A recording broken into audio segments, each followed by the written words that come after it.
अगर आप इस चैनल पर पहली बार आए हैं या आपने अब तक इस चैनल को सब्सक्राइब नहीं किया है तो मूवीज की एक्सप्लेनेशन देखने के लिए चैनल को अभी सब्सक्राइब करें। धन्यवाद। इस मूवी में कुछ संस्थाओं के बारे में जिक्र किया गया है। पहले उन्हें समझ लेते हैं। एक संस्था MI6 है जो कि ब्रिटिश गवर्नमेंट के अंडर काम करती है। जेम्स बॉन्ड इसी संस्था का आदमी है और एक संस्था स्पेक्ट्रम के बारे में जिक्र किया गया है। ये संस्था दुनिया में तबाही मचाने का काम करती है। इसका मेन बॉस ब्लोफील्ड है जो कि अभी पुलिस की गिरफ्त में है। मैडलिन के पिता मिस्टर वाइट स्पेक्ट्रम संस्था के लिए काम करते थे। वाइट की मौत हो चुकी है। मूवी की शुरुआत में मास्क पहने हुए एक आदमी एक घर में घुसता है जहां पर एक छोटी बच्ची मैडलिन अपनी मां के साथ रहती है। ये स्पेक्ट्रम के आदमी वाइट की फैमिली है। मास्क पहने हुए आदमी का नाम सेफिन है जिसके पूरे परिवार को ब्लोफील्ड के कहने पर मिस्टर वाइट ने मार दिया था। जिनके घर पर सेफिन अभी मौजूद है। सेफिन तब छोटा बच्चा था और वो बच गया था। वो अपनी फैमिली का बदला लेने के लिए मिस्टर वाइट की पत्नी को मार देता है। जब वो मैडलिन को मारने जाता है तो मैडलिन उस पर गोलियां चला देती है और उसकी लाश को बाहर दफन करने के लिए लेकर जा रही होती है। तभी सेफिन को होश आ जाता है। मैडलिन वहां से भागती है। आगे जाकर बर्फ की नदी में गिर जाती है। मैडलिन को तड़पता देखकर सेफिन उसे नहीं मारता और उसके आसपास की बर्फ को तोड़ देता है जिससे उसकी जान बच जाती है। इसके बाद यंग मैडलिन को दिखाया जाता है जो कि अपने बॉयफ्रेंड जेम्स बॉन्ड के साथ एक जगह पर आई हुई है। वो लोग बहुत अच्छा टाइम स्पेंड करते हैं। उसके बाद जेम्स बॉन्ड अपनी पुरानी गर्लफ्रेंड की कब्र पर जाता है जहां पर एक धमाका होता है जिसके कारण जेम्स बॉन्ड नीचे गिर जाता है। वहां से उठकर होटल की तरफ वापस जा रहा होता है कि रास्ते में कुछ लोग उस पर अटैक करते हैं। ये लोग ब्लोफील्ड के लोग हैं। जब जेम्स उनमें से एक आदमी को पकड़ता है तो वो आदमी बोलता है कि मैडलिन स्पेक्ट्रम के लिए काम करती है। होटल में पहुंचकर जेम्स बॉन्ड मैडलिन पर गुस्सा होता है कि मैडलिन ने जेम्स का पता स्पेक्ट्रम को बताया है, पर मैडलिन बोलती है कि ये सब झूठ है। रास्ते में गाड़ी में जाते हुए मैडलिन के फोन पर ब्लोफील्ड की कॉल आती है और वो उसे ये सब करने के लिए शाबाशी देता है। ये बात सुनकर जेम्स बॉन्ड का शक यकीन में बदल जाता है। मैडलिन बार बार बोल रही होती है कि उसने ऐसा कुछ नहीं किया।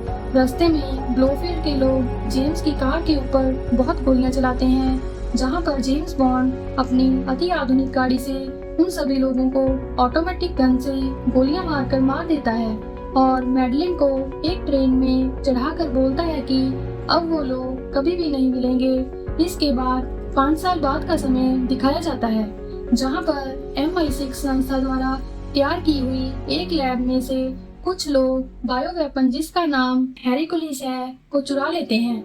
लैब में काम करने वाला साइंटिस्ट ऑब्रोचिव उनका साथ देता है। उसके बाद जेम्स बॉन्ड को दिखाया जाता है जो कि MI6 से रिटायर होकर मजे से अपनी जिंदगी बिता रहा है। वहाँ पर उसे उसका एक पुराना दोस्त फिलिक्स मिलता है और उसके साथ लोगन ऐश नाम का एक आदमी होता है जो कि CIA के लिए काम करता है।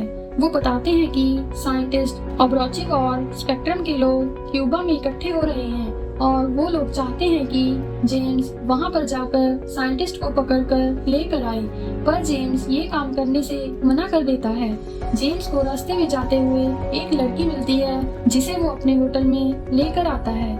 वहाँ पर वो लड़की उसे बताती है कि वो MI6 की एजेंट है जिसमें से जेम्स रिटायर हुआ है। वो अब नई 007 है। वो MI6 में जेम्स बॉन्ड की पोजीशन पर काम कर रही है और वो उसे बोलती है कि अब वो रिटायर हो चुका है इसलिए वो अब साइंटिस्ट को पकड़ने का काम नहीं करे क्योंकि ये काम करने के लिए वो यहाँ पर आई है। जेम्स MI6 के मेन हेड जिसका नाम M है से बात करता है क्योंकि जो वेपन बनाई जा रही थी वो सीक्रेटली MI6 के हेड M के अंडर बनाई जा रही थी। अब वो वेपन MI6 के पास वापस आनी चाहिए। जेम्स बॉन्ड स्पेक्ट्रम की क्यूबा में मीटिंग के कारण चिंतित होता है इसलिए वो इस काम को करने के लिए तैयार हो जाता है। वो क्यूबा में पहुंच जाता है। वहां पर वो एक फीमेल एजेंट पालोमा से मिलता है। वो उसे स्पेक्ट्रम की पार्टी में लेकर जाती है। वहां पर स्पेक्ट्रम का हेड ब्लोफील्ड तो नहीं होता, वो इस पार्टी को जेल से ही चला रहा होता है। पार्टी में साइंटिस्ट बायो वेपन हेरोक्लिस में कुछ फेरबदल कर देता है। जब बायो वेपन को रिलीज करते हैं तो उससे स्पेक्ट्रम के लोग ही मारे जाते हैं। जेम्स बॉन्ड साइंटिस्ट को पकड़कर ले जाने वाला होता है, तभी 007 आकर उसे पकड़कर अपने साथ ले जाती है। जेम्स बॉन्ड साइंटिस्ट को फिर से पकड़ लेता है और उसे वहां से लेकर एक प्लेन के जरिए फिलिक्स तक पहुंच जाता है। वो लोग एक बोट में होते हैं। जेम्स बॉन्ड साइंटिस्ट से पूछता है कि उसके ऊपर बायो वेपन का असर क्यों नहीं हुआ। तब उसे पता लगता है कि साइंटिस्ट और लोगन ऐश आपस में मिले हुए हैं। असल में ये लोग सेफिन के लिए काम करते हैं, जिनका मेन काम स्पेक्ट्रम के लोगों को मारना था, क्योंकि सेफिन के परिवार को स्पेक्ट्रम के लोगों ने मरवाया था। पर अभी तक जेम्स बॉन्ड या किसी और को सेफिन के बारे में कुछ भी पता नहीं होता और ना ही वो लोग जेम्स को इसके बारे में बताते हैं। लोगन ऐश और जेम्स के बीच हाथापाई होती है। लोगन ऐश फ्लिक्स को गोली मार देता है और जेम्स और फ्लिक्स को बोट के अंदर बंद कर देता है। फ्लिक्स को पता लग जाता है कि उसकी जान नहीं बचेगी। वो जेम्स बॉन्ड को वहां से निकलने के लिए बोलता है और खुद फ्लिक्स बोट के साथ पानी की गहराइयों में डूबकर मर जाता है। जेम्स वहां से बचकर लंदन में MI6 के हेडक्वार्टर पर पहुंचता है। एम को मिलने के लिए उसके कमरे में जाता है। जेम्स बॉन्ड एम को उसे ब्लोफील्ड से मिलने के लिए भेजने को बोलता है, क्योंकि उन्हें अभी तक सेफिन के बारे में कुछ भी पता नहीं होता। जेम्स को लगता है कि जो आदमी स्पेक्ट्रम को खत्म करना चाहता है, ब्लोफील्ड को उसके बारे में पता होगा, पर एम उसे मिलने की अनुमति नहीं देता।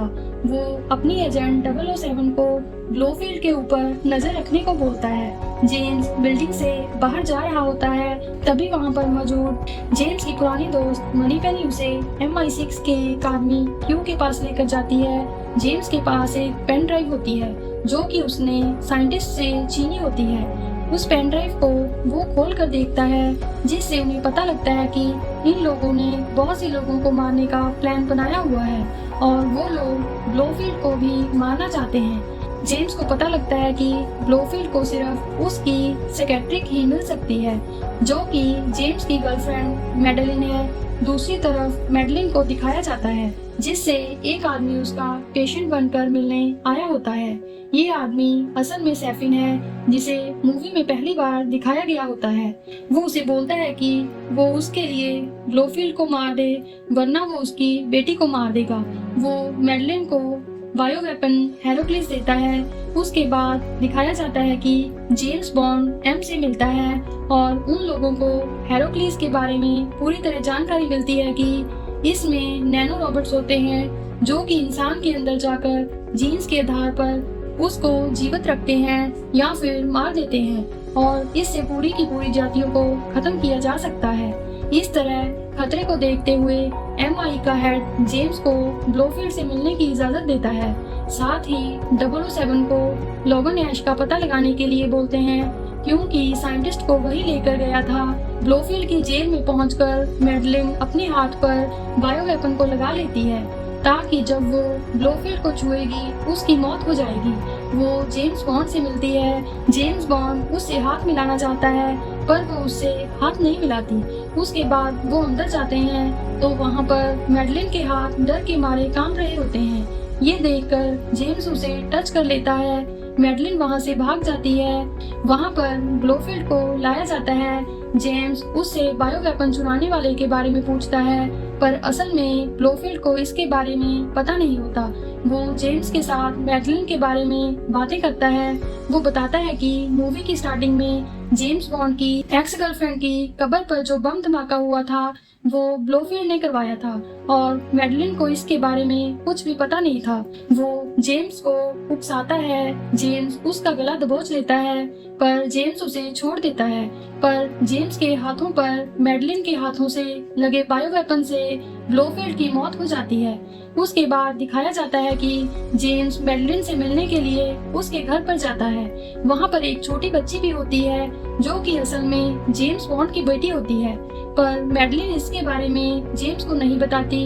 वो जेम्स को अपने पिता का एक सीक्रेट रूम दिखाती है, जहाँ पर जेम्स को सेफिन के बारे में पता चलता है कि उसी ने बायो वेपन चुराया है और उसका एक आइलैंड भी है। वहाँ पर वो खुफिया परीक्षण कर रहा है। जेम्स बॉन्ड क्यू को फोन करके उसके लिए एक प्लेन का अरेंज करने को बोलता है, क्योंकि वो आइलैंड पर जाकर सेफिन को मारना चाहता है। जेम्स अपने आदमियों से लोगन ऐश के बारे में पूछता है, जिसके पीछे 007 गई थी, और जब वो लोग एजेंट 007 का लाइव लोकेशन जेम्स बॉन्ड को भेजते हैं तो बॉन्ड को पता लगता है कि 007 उसके बहुत नजदीक है, जिसका मतलब है कि लोगन ऐश अपने आदमियों के साथ जेम्स की तरफ ही आ रहा है। वो सेफिन के लिए काम करता है। वो लोग मैडलिन और उसकी बेटी को पकड़ने आ रहे हैं। जेम्स मैडलिन और अपनी बेटी को गाड़ी में बिठाकर वहाँ से निकल जाता है। रास्ते में सेफिन के लोग उन पर हमला कर देते हैं। यहाँ पर गाड़ियों की बहुत अच्छी चेजिंग दिखाई गई है। बॉन्ड उनकी गाड़ियों को टक्कर मारकर एक्सीडेंट करवा देता है और एक जगह पर जाकर वो घने जंगल के अंदर पहुंच जाते हैं। वहाँ पर जेम्स मैडलिन और उसकी बेटी को एक टूटे हुए घर के अंदर बिठाकर बाहर दुश्मनों को मारने के लिए चला जाता है और बहुत से आदमियों को वहाँ पर मारता है। वहाँ पर लोगन ऐश उसे मिल जाता है। जेम्स उसे भी मार देता है। जेम्स को मैडलिन की तरफ से गोली की आवाज आती है। जब तक वो वापस आता है, सेफिन मैडलिन और उसकी बेटी को हेलीकॉप्टर में बिठाकर ले जाता है। जेम्स को 007 मिल जाती है। वो उसे गाड़ी में बिठाकर क्यू द्वारा लाई गई प्लेन तक लेकर जाती है। क्यू उन्हें ऐसी डिवाइस देता है जिससे वो बिल्डिंग का नक्शा बना सकते हैं और वो लोग वहाँ से एक ग्लाइडर लेकर, जो कि एक छोटा प्लेन होता है, निकलते हैं। दूसरी तरफ दिखाया जाता है कि सेफिन ने मैडलिन और उसकी बेटी को अलग अलग कर दिया है और उसकी बेटी को अपने पास रखता है। मैडलिन को अलग बंद करवा देता है। जेम्स बॉन्ड और 007 सेफिन के आइलैंड पर पहुंच जाते हैं। वहां से वो लोग आइलैंड की लाइव लोकेशन क्यू और एम को भेज रहे होते हैं। जब वो बिल्डिंग के अंदर पहुंचते हैं तो उन्हें वहां पर एक प्लांट दिखाई देता है, जहां पर वो लोग लोगों के जीन्स लेकर अलग अलग तरह की बायो वेपन को तैयार कर रहे होते हैं। जेम्स का संपर्क क्यू और एम से टूट जाता है। आगे जाकर उन्हें सेफिन की लैब दिखाई देती है। वो लोग लैब के अंदर जाकर सभी को बंधक बना लेते हैं। साइंटिस्ट को 007 बंधक बना लेती है। तभी सेफिन बॉन्ड को खुद से मिलने के लिए ऊपर बुलाता है।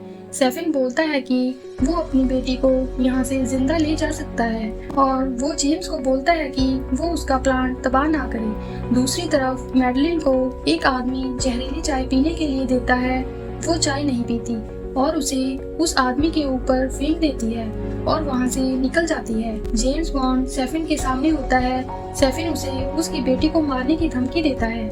बॉन्ड बड़ी चालाकी से बंदूक निकालकर मौके पर मौजूद सभी आदमियों को मौत के घाट उतार देता है, पर सेफिन बॉन्ड की बेटी को लेकर खुफिया रास्ते से वहां से चला जाता है। नीचे जाकर सेफिन जेम्स की बेटी को छोड़कर आगे चला जाता है। जेम्स को मैडलिन और उसकी बेटी मिल जाती है। साइंटिस्ट 007 को मारने की धमकी दे रहा होता है। वो उसे जहरीले पानी में फेंक देती है। यहाँ पर साइंटिस्ट की मौत हो जाती है। अब 007 भी जेम्स को मिल जाती है। बॉन्ड इस आइलैंड को उड़ाना चाहता है, इसलिए वो ब्रिटिश गवर्नमेंट को बम फेंकने को बोलता है, पर बम्स इसको पूरी तरह तभी उड़ा सकेंगे जब जेम्स प्लांट के गेट्स को खोलेगा। जेम्स मैडलिन और अपनी बेटी को 007 के साथ वहां से बाहर भेज देता है और खुद गेट खोलने के लिए ऊपर चला जाता है। यहाँ पर सेफिन के सैनिकों के साथ मुकाबला करने के बाद वो कंट्रोल रूम में पहुंच जाता है और वहां से गेट्स को खोल देता है। जैसे वो वहां से बाहर निकलने की कोशिश करता है, सेफिन गेट्स को फिर से बंद कर देता है। बाहर जाते हुए सेफिन जेम्स बॉन्ड के ऊपर गोलियां चला देता है। सेफिन जेम्स के साथ मुकाबला करता है और जेम्स सेफिन को मार देता है, पर मारने से पहले सेफिन बॉन्ड की बॉडी में वायरस इंजेक्ट कर देता है, जिससे वो किसी को भी टच करेगा तो उसकी मौत हो जाएगी। जेम्स फिर से गेट खोलने के लिए चला जाता है और वहां से गेट को खोलकर प्लांट के ऊपर आ जाता है। वहां से वो मैडलिन से फोन पर बात करता है और उससे प्यार का इजहार करता है। मिसाइल्स आइलैंड की तरफ बढ़ रही हैं, पर जेम्स बॉन्ड अब इस आइलैंड से निकलना नहीं चाहता, क्योंकि वो अपने किसी करीबी को मिल नहीं सकता। जिससे भी मिलेगा उसकी मौत हो सकती है। इसलिए वो मिसाइल को आइलैंड पर गिरते देखता है, जिससे जेम्स बॉन्ड की मौत हो जाती है। उसके बाद दिखाया जाता है कि MI6 के लोग जेम्स की मौत का शोक मनाते हैं और यहाँ पर आकर मूवी का अंत होता है। मूवी की एक्सप्लेनेशन आपको कैसी लगी कमेंट करें, मूवी को लाइक और शेयर करें, चैनल को सब्सक्राइब करें। धन्यवाद।